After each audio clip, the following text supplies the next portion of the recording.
Qul inna salati wa nusuki wa mahyaya wa mamati lillahi rabbil alamin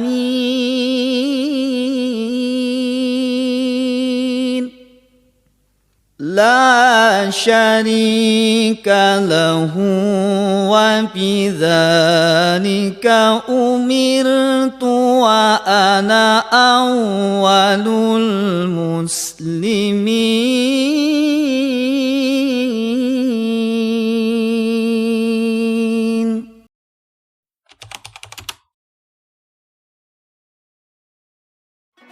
Jombor merupakan nama gerumbul di Desa Cipete, Kecamatan Cilongok, Kabupaten Banyumas.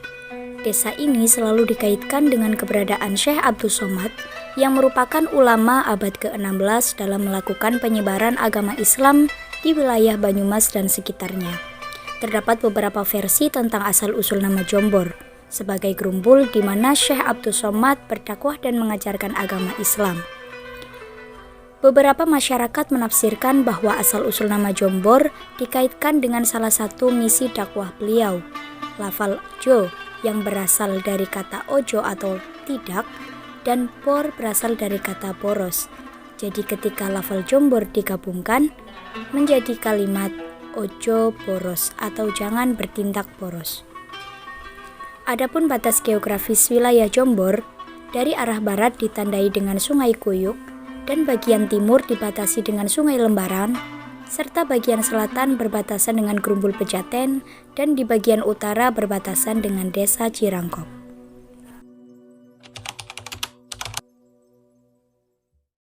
Mbah itu berasal dari Jawa Barat, datang ke sini itu istilahnya menyebarkan agama Islam di wilayah Desa Jombor Cipete, khususnya umumnya di wilayah Kabupaten Banyumas. Itu begitu. Dan perjalanannya itu lewat laut. Konon itu dulu beliau itu perjalanannya itu belum istilahnya menggunakan perahu-perahu yang canggih karena belum ada waktu itu, jadi menggunakan kelapa katanya yang menjadi rakit, tapi di daerah sini terus akhirnya mendarat di daerah Cilacap, terus perjalanannya itu sampai ke utara ke sini. Di sini pun tempat-tempat istirahatnya itu ada, istilahnya itu tabet-tabet yang ada. Dan terakhir tabet yang ada itu di wilayah Pejaten. Di Jakarta juga ada Pejaten. Nah dulu itu masih warga negara kita itu belum namanya Indonesia, tapi masih dipimpin oleh kolonial. Dan waktu itu juga masih banyak kadipaten-kadipaten. Contohnya kayak Kadipaten Pasiluhur, terus kadipaten-kadipaten kecil-kecil. Di sini termasuk ada Batuanten. Itu begitu. Lah konon Mbah itu waktu datang terakhir di Pejaten itu di situ berkholwat, istilahnya di situ berzikir di situ, terus sebelum perjalanan sampai ke daerah Jombor sini. Lah terus Mbah itu di sini mempunyai dua istri. Istri yang pertama adalah dari Gunung Lurah. Di sana ada makam yang namanya Mbah Abdus Salam. Mbah Abdus Salam adalah moro sepuh dari Mbah Abdus Somad. Terus yang satu lagi dari Batuanten. Nah, ini makamnya, garwanya itu satu di dalam. Ini isinya ada dua, yaitu Mbah dan garwanya. Dan garwa yang satu di belakang sana, di bawah. Kayak gitu. Jadi, yang satu itu dari Gunung Lurah, yang satu dari Batuanten. Terus untuk kronologis memperi istri yang dari Batuanten itu, dulu itu waktu zamannya ada kadipaten di Batuanten, dulu itu zamannya sayembara. Nah termasuk Mbah ini dapat istri dari Batuanten pun itu zaman sayembara. Sayembara di situ putri daripada kadipaten itu sakit, tapi sudah berusaha mencari obat ke sana kemari, Allah Subhanahu wa taala belum mengabulkan putrinya sembuh. Tapi akhirnya dari kadipaten itu mengutus istilahnya bala tentaranya supaya mencari cara gemian itu pitambak, ngaten nggih, mencari obat.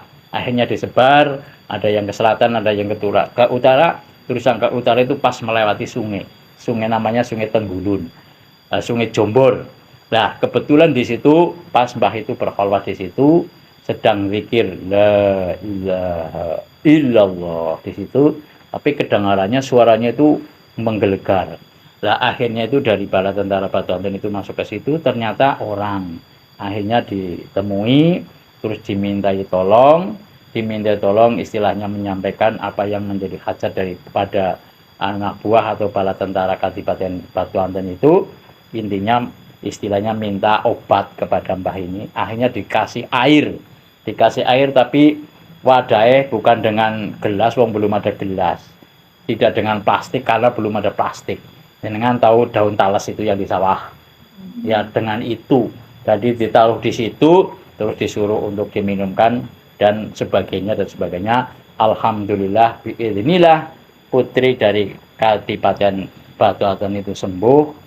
Dan dari pihak Kadipaten sudah pernah menyampaikan apabila yang memberikan obat atau lantaran penyembuhan dari putrinya itu sembuh, apabila laki-laki itu akan dijadikan saudaranya, dijadikan suaminya, apabila perempuan dijadikan saudaranya. Ternyata konon itu mbah yang memberikan air dengan izin Allah Subhanahu wa taala menjadikan putri dari Batu Anten itu sembuh. Lah akhirnya jadi istrinya, makomnya di bawah sana. Gitu. Lah yang di dalam satu, tapi kalau dulu itu orang menyebut istri daripada seseorang itu bukan nama aslinya. Umpamanya kakunge Bapak Zainuddin, istrine niku ngertose nggih Nyonya Zainuddin. Ngaten nggih. Nah termasuk mbah ini saya sampai sekarang dan di silsilah sejarah pun itu tertulisnya itu bukan nama daripada putri tersebut, tapi itu adalah melekat. Jadi ada julukan kebangsawanan, jadi itu disebut adalah Nyai Saketi karena dari Jawa Barat sih, jadi dua-duanya itu disebut Nyai Saketi. Kalau nama aslinya itu tidak tertulis di situ, karena menyebutnya begitu. Sampai sejarah turun temurun putra dan sebagainya pun itu nama ibunya biasanya nggak kesebut. Mbah ini mempunyai putra 3. Yang pertama adalah putri, istri putrine. Tapi mungkin ini lagi-lagi karena tidak menyebutkan nama asli dari putrinya, jadi menyebut putrinya yang pertama itu dari suaminya. Suaminya atau menantunya Mbah Abdul Somad itu adalah Zainal Ali. Jadi disebutnya adalah Nyai Ali. Ngaten. Jadi nyebut putrinya atau putra Mbah Abdul Somad bukan namanya karena menyangkut ke suaminya. Jadi Nyai Ali. Yang kedua adalah Nadzoruddin. Ada yang menamakan Nadzoruddin, orang satu biasa namanya banyak. Ada yang menamakan Hasanuddin, ada yang menamakan Nuruddin, padahal itu satu orang. Makomnya di bawah.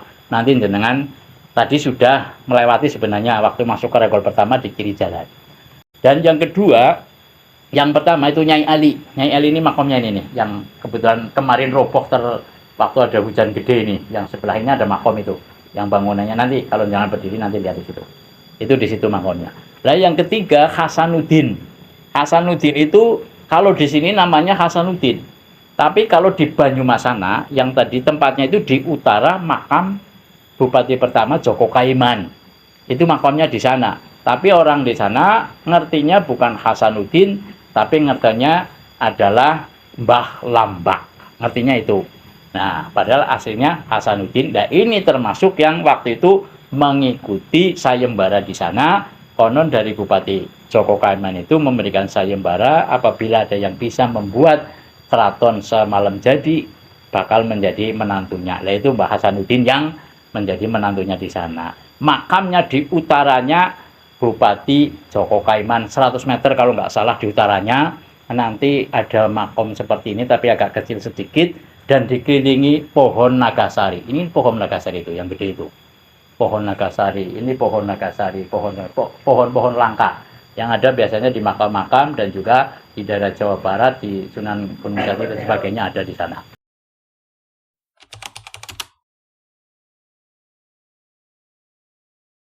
Sholawat. Iya. Mbah itu senangnya memang sholawat, tapi dengan bedanya hanya lagunya saja.